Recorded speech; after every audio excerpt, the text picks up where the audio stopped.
A kid in a candy shop. A kid in a candy shop مطلب دا دی someone is extremely excited or happy.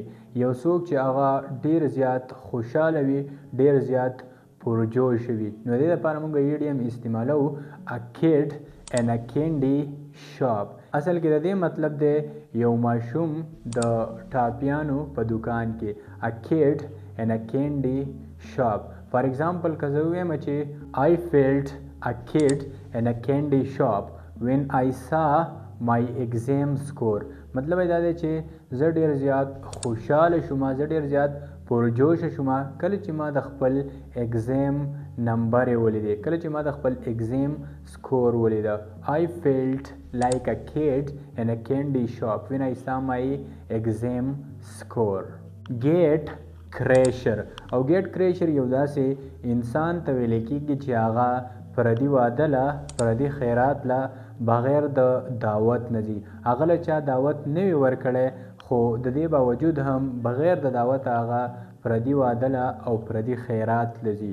نو دغه کس ته ویل کېږي، دغه انسان ته ویل کېږي get crasher. فار ایگزامپل که ستاسو هم یو داسې دوست وي چې هغه بغیر د دعوت نه پردي واده له ځي، پردي خیرات له ځي، نو تاسو ورته بالکل ویلی شئ you are a get crasher. مطلب یې دا دی چې ته یو مفتخور یې. مفتخور ورته هم ویلی کېږي. نو بیا یې مطلب دا شو چې ته یو داسې انسان یې چې ته پردي ودونو له، پردي خیراتونو له بغیر د وینا نه ځي. I am fed up with you. د I am fed up with you مطلب دا دی چې زه ستا نه تنګ راغلی یم.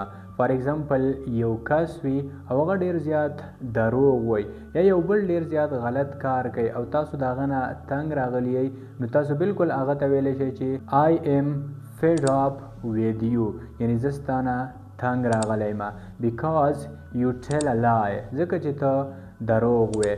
I am fed up with you because you tell a lie. مطلب یې دا دی چې زه ستا نه تنګ راغلی یم ځکه چې ته دروغ وایې. او که داسې بله څه خبره وي، یو بل غلط کار کوي، نو د fed up، نو د I am fed up with you مطلب دا دی چې زه ستا نه تنګ راغلی یم.